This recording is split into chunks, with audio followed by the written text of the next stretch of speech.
Hi everyone, welcome to this video. I am Joseph Syriac. During the interview, each candidate tries to portray himself or herself in the best possible manner and then wait for the result. But most of the candidates don't have any idea about what happens between the interview and the announcement of result. That is the decision-making process. In this video, I'm going to give you an insight into the decision-making process. If the candidate knows the decision-making process, it will help them to avoid probable mistakes and to give the exactly required information.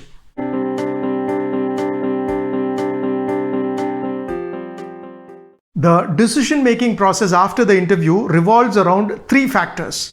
First, the information given by the candidate. Second, the inferences from the interview. And third, the verification and confirmation by the interviewer in case there is a mismatch between the information given by the candidate and the inference by the interviewer. A decision regarding selection or rejection is done after a careful evaluation of all these three factors. Now, let us discuss each of these factors in detail. Information given by the candidate. This consists of whatever he has written in his resume, whatever he has spoken during the interview, and whatever evidence that he has produced. This will give us an idea about the candidate's own assessment of himself. Inferences from the interview. This is the interviewer's assessment of the candidate. This is obtained by correlating the information given by the candidate with what the interviewer feels is correct.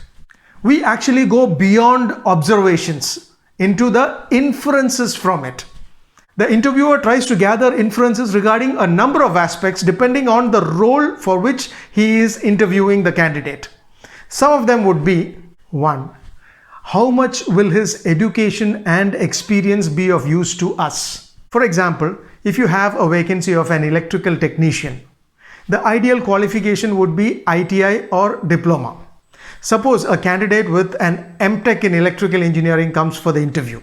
I would definitely rate his education as not of much use to us because an ITI passed candidate can do this job. And if you appoint an MTech graduate for that position, the position will not be able to satisfy his aspirations and he will always be an unhappy employee. And that unhappiness will affect his performance. 2. What is his present occupational value? For example, if the candidate is a vice president at a company which has 50 employees and a turnover of 10 crores per year. Suppose he is applying to a larger company which has 5,000 employees and a turnover of 1,000 crores per year. Then his occupational value will be assessed as equivalent to the position of an assistant manager in the new company. This is ascertained by analyzing the number of people under his direct control and the nature of their jobs, the accountabilities that he has, the revenue that he is responsible for, and various other factors like this. 3.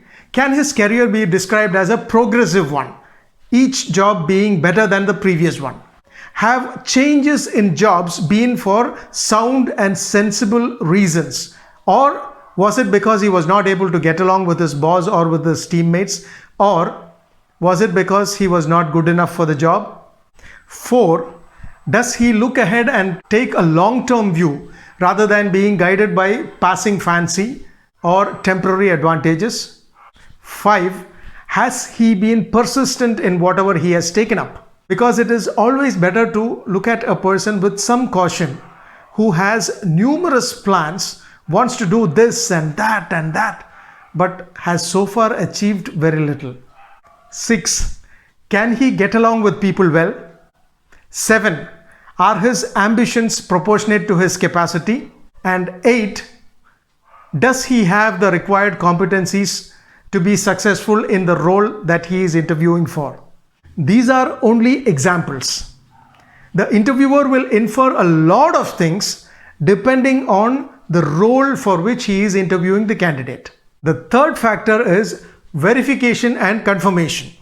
If the information given by the candidate and the inference made by the interviewer are the same, then such points are considered as verified. But if there is a discrepancy or difference between the information given by the candidate and the inference made by the interviewer, then such points have to be verified and confirmed beyond doubt.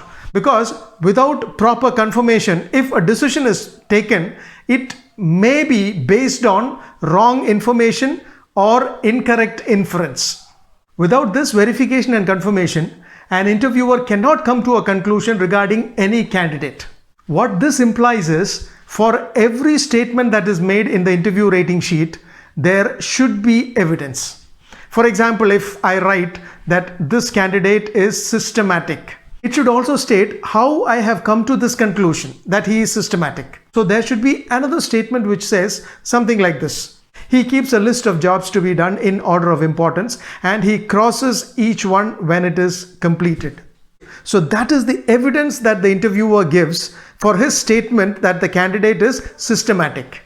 How do we go about doing this process? I shall explain it with an example.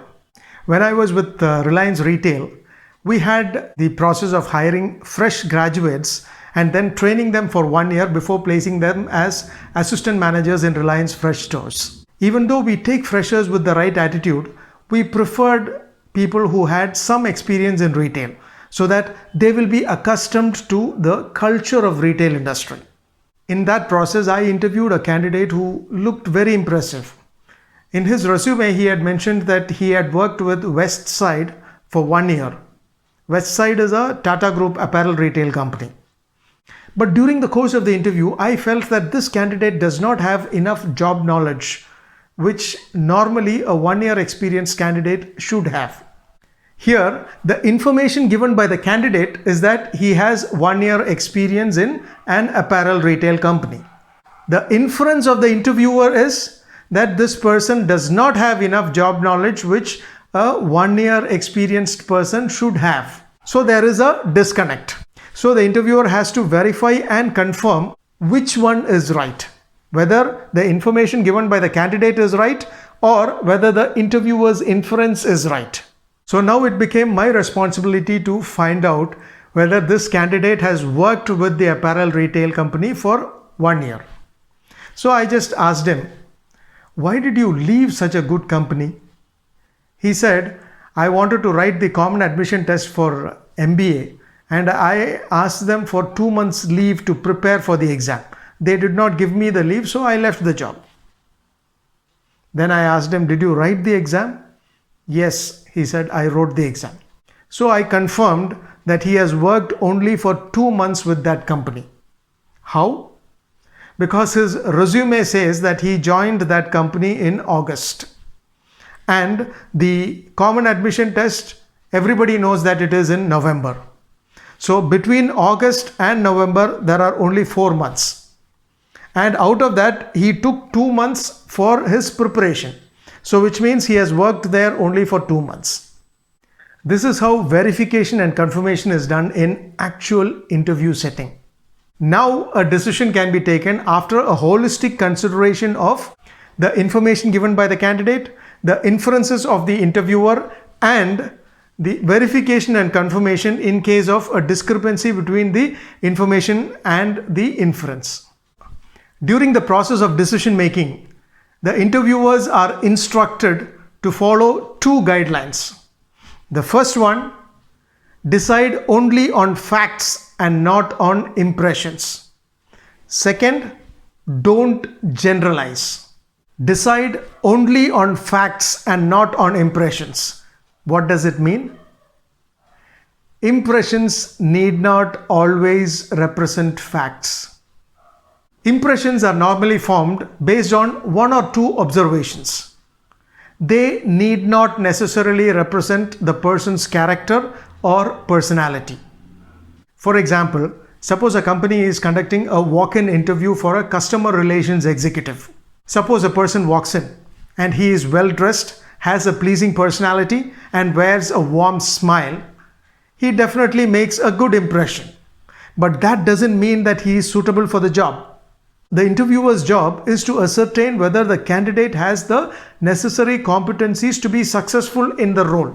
This candidate may not have good communication skills, He may not have good interpersonal skills. He may be short-tempered. He may not have a good memory, and hence he might not fit the job at all, even though he makes a very good impression. So that is why the interviewers are very clearly instructed not to go by impressions, but to go only by the facts. Does it mean that impressions don't have any part to play in an interview? In spite of all the reasoning against impressions, impressions definitely have a significant role to play in employee selection. It is because the interviewers are also human beings. But they are instructed very clearly to reduce the impact of impressions to the maximum possible limit so that an objective assessment is made of all the candidates. Normally, what happens is when an impression is formed, it acts like a filter in the mind of the interviewer. Any information that supports the initial impression is given preference and is stored in memory. And any information which is against the initial information either gets filtered out or gets considerably diluted. And that is the impact that impressions have on human beings. So always try to make a good impression. It helps a lot.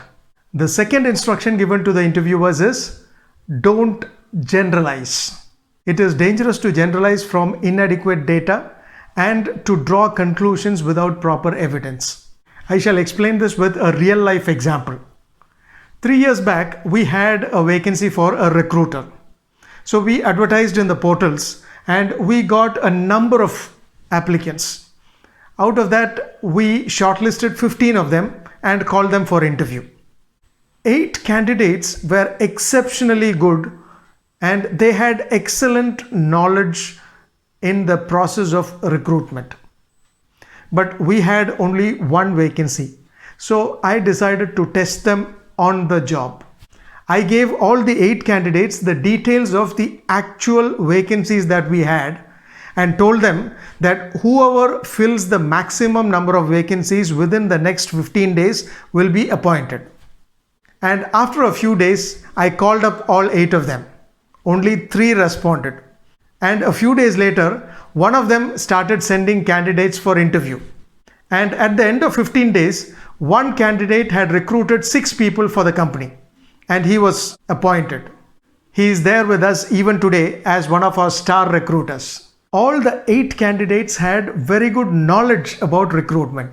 But if I had generalized that since they had the knowledge of recruitment, they would have the capability to recruit also, then the decision would have been wrong. Because knowledge is one part and capability is another.